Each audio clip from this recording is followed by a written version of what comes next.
नमस्कार साथियों, प्रेम की बात और फैक्ट्स बाय प्रेम में आप सभी का स्वागत है। उम्मीद करता हूँ आप सभी बेहतर होंगे।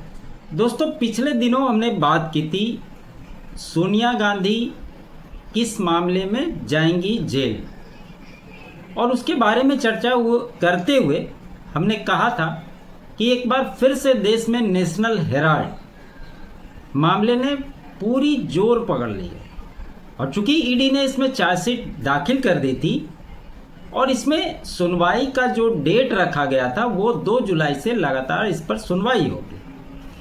तो इसी मामले में पहली सुनवाई कोर्ट में हुई और कोर्ट में क्या कुछ हुआ, आज इसी के बारे में चर्चा करने वाले। हालांकि पिछले बार भी मैंने नेशनल हेराल्ड के बारे में बताया था, लेकिन थोड़ा सा संक्षिप्त विवरण मैं इसमें भी जरूर दूंगा ताकि आपको इस केस से जुड़े हुए इम्पोर्टेंस पता चल सके। साथ ही साथ आप इस बारे में क्लियर हो सकते हैं कि किस प्रकार से कांग्रेस भले ही इसको पॉलिटिकल दबाव की राजनीति बताती हो, लेकिन हकीकत से इसका दूर दूर तक कोई लेना देना नहीं है।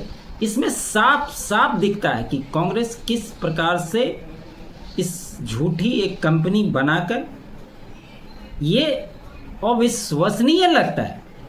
और कोई भी आदमी, हम आप भी अगर रहेंगे, किसी की 2000 करोड़ की प्रॉपर्टी को अगर आपको 50 लाख रुपए देकर खरीदना पड़े तो इस देश में एक जो ठेला चलाने वाला है ना, वो भी कहीं से पैसा व्यवस्था करके वो खरीद लेगा और उसको अगले दिन बेच देगा। उससे वो कहाँ पहुँच जाएगा, इसका आप भी अंदाज लगा सकते हैं। यही इस केस में हुआ है।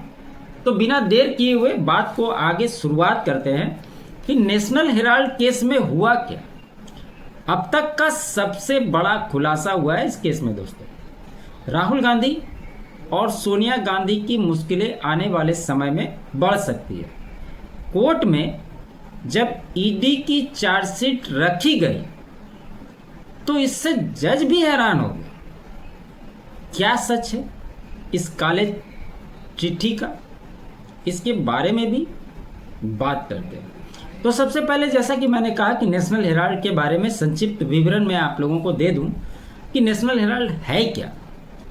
नेशनल हेराल्ड एक अंग्रेजी अखबार था जिसकी स्थापना पंडित नेहरू ने 1938 में की थी। इस अखबार को एसोसिएट जर्नल्स लिमिटेड यानी कि एजेएल चलाता था।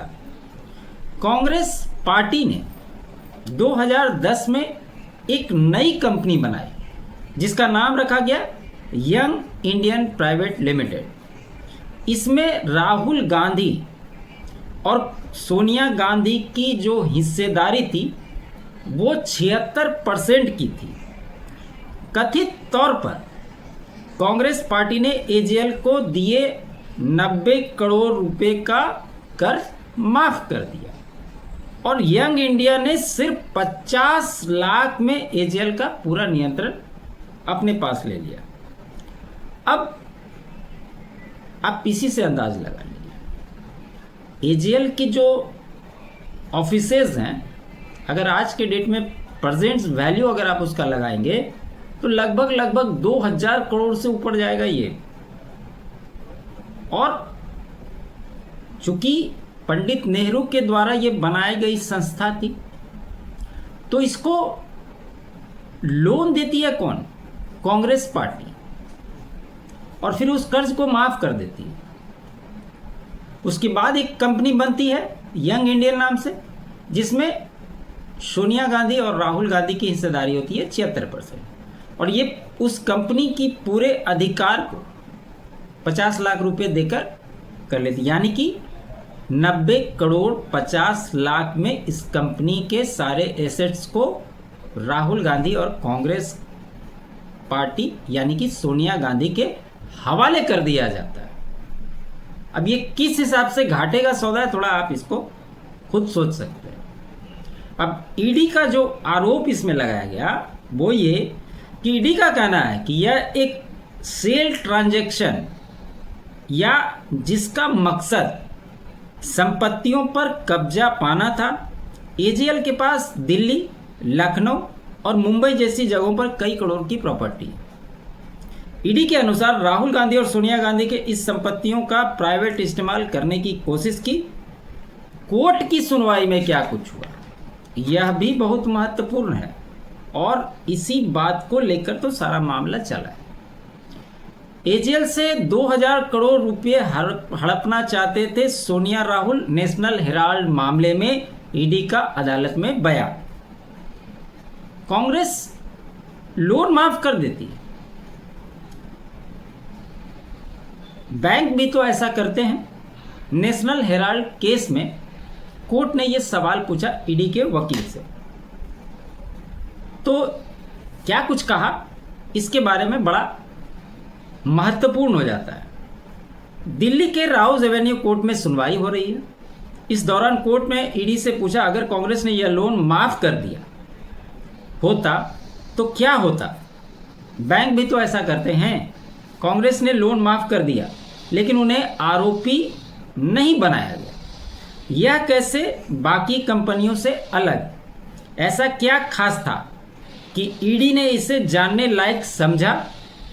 पीएसयू यानी सरकारी कंपनियां भी तो करोड़ों रुपए राइट ऑफ करती है।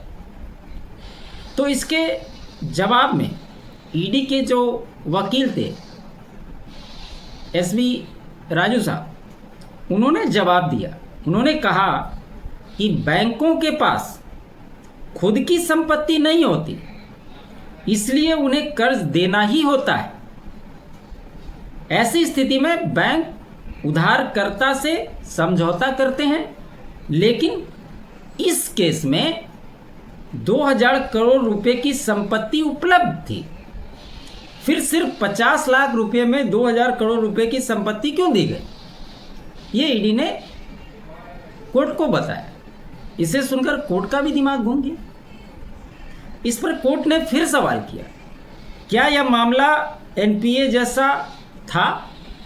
इस पर ईडी की ओर से पेश वकील राजू ने कहा, नहीं, इस केस में तो संपत्ति की पूरी वैल्यू थी। ईडी की तरफ से पेश वकील कोर्ट के सामने दलील देते हुए ये कहते हैं कि यह एक बड़ा संकेत दिया, कांग्रेस पार्टी भी जांच के दायरे में आ सकती है।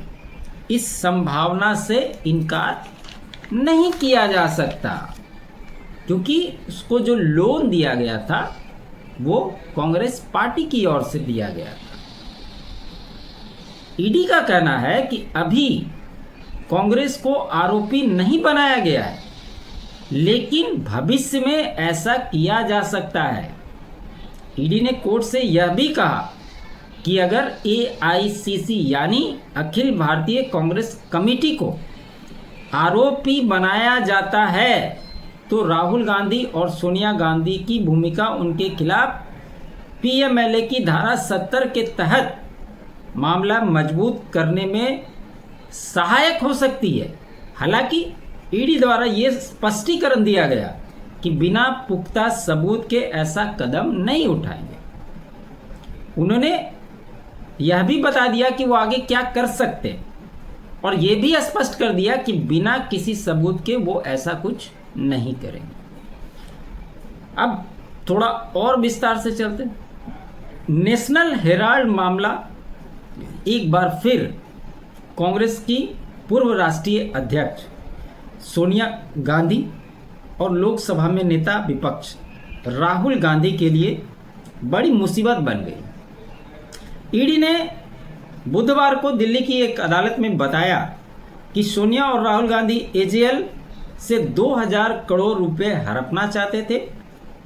बताना होगा कि एजेएल ही नेशनल हेराल्ड अखबार का प्रकाशन करती थी। और एक बात जान लीजिए, इसमें जितने भी स्वतंत्रता सेनानी थे उन लोगों से कहा गया था कि आप लोग थोड़ा थोड़ा इसमें चंदा दीजिए, इसके हिसाब से इसको अपनी बातों को रखने के लिए एक अखबार का प्रकाशन किया जाएगा और ये कांग्रेस को प्रसारित भी करेगी। और आपको जानकर हैरानी होगी कि इसमें 5,000 शेयर होल्डर्स हैं। और जब यंग इंडिया ने 50 लाख में इस पूरी प्रॉपर्टी को रिकवर कर लिया, तो जितने भी शेयर होल्डर थे इसमें किसी से कुछ भी नहीं पूछा गया। और ये मामला कैसे स्टार्ट हुआ? ये जो प्रशांत भूषण है, इनके फादर की भी उसमें हिस्सेदारी थी। और जब ये बातें सामने आई तो 2012 में इस मामले को लेकर कोर्ट में उन्होंने दाखिल की कि इस तरह से इसके मामले में किया जा रहा है, और वहीं से ये मामला तुल पकड़ा।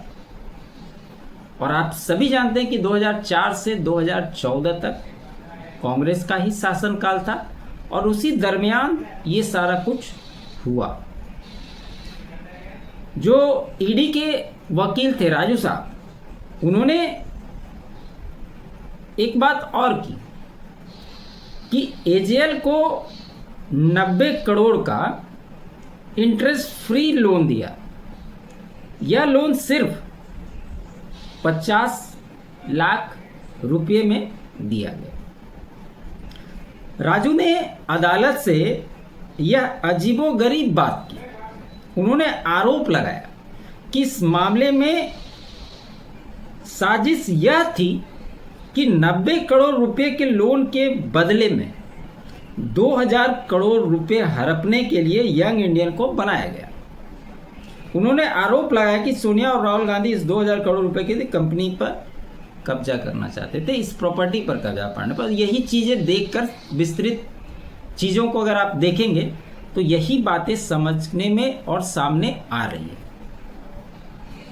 अब ये अगर कांग्रेस को पार्टी इसमें बनाया जाता है तो इससे राहुल गांधी और सोनिया गांधी के लिए मुसीबतें और बढ़ेगी।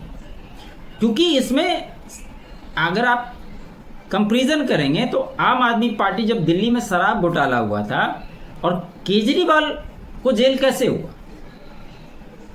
क्योंकि मंत्री तो था मनीष सिसोदिया, पहले अरेस्ट हुआ। ये तो कोई भी डिपार्टमेंट अपने पास रखा ही नहीं था, इसको ना किसी फाइल पे साइन करनी थी, ये खाली नाम का मुख्यमंत्री था।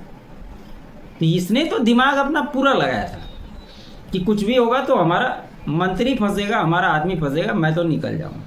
लेकिन इसी कोर्ट में बहस के दौरान जो बातें आज की गई वो उस समय भी की गई थी कि जब इससे जो पैसे आए वो किस पे खर्च हुए, कहाँ खर्च हुए उस पैसे को। तो आम आदमी पार्टी ने अपने चुनाव में, बाकी चीज़ों में खर्च किया, तब जाकर आम आदमी पार्टी को भी एक पार्टी बनाया गया था। और चूंकि आम आदमी पार्टी के संयोजक हैं अरविंद केजरीवाल, और इसी वजह से उन पे केस चला और उनकी गिरफ्तारी हुई, जिसके वजह से वो जेल गया था।